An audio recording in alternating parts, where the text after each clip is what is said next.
واعتدلوا سدوا الخلل تراصوا واعتدلوا وسدوا الخلل. الله أكبر. سبحانك اللهم ربنا وبحمدك وتبارك اسمك وتعالى جدك ولا إله غيرك. أعوذ بالله السميع العليم من الشيطان الرجيم. الحمد لله رب العالمين الرحمن الرحيم مالك يوم الدين إياك نعبد وإياك نستعين اهدنا الصراط المستقيم صراط الذين أنعمت عليهم غير المغضوب عليهم ولا الضالين آمين.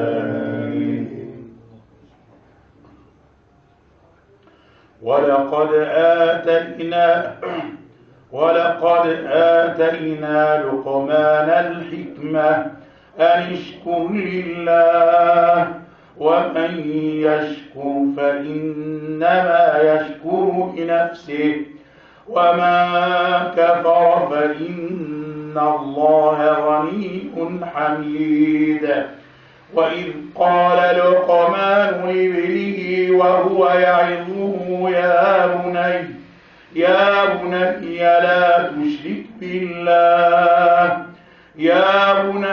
لا تشرك بالله إن الشرك لظلم عظيم.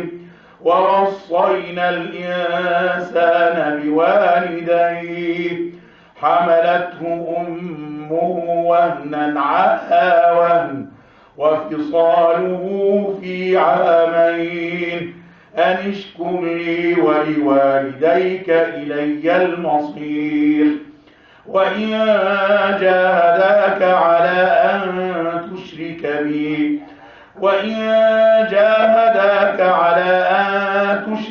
بي ما ليس لك به علم فلا تطعهما وصاحبهما في الدنيا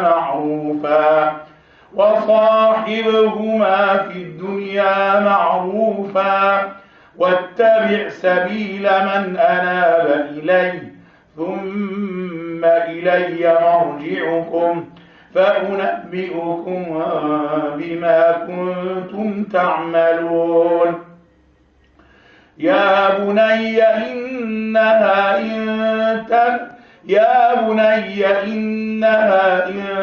تك مثقال حبة من خردل فتكن في صخرة أو في السماوات أو في الأرض يأت بها الله إن الله لطيف خبير.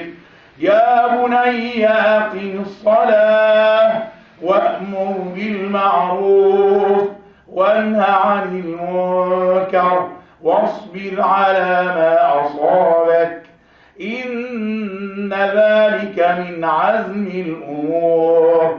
ولا تصعر خدك للناس ولا تمش في الأرض مرحا إن الله لا يحب كل مختال فخور.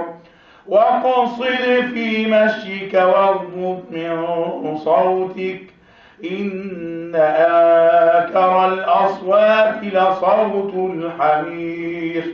ألم تروا أن الله سخر لكم ما في السماوات وما في الأرض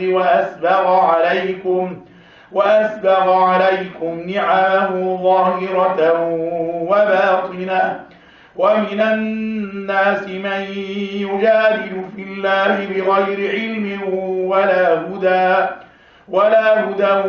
ولا كتاب منير.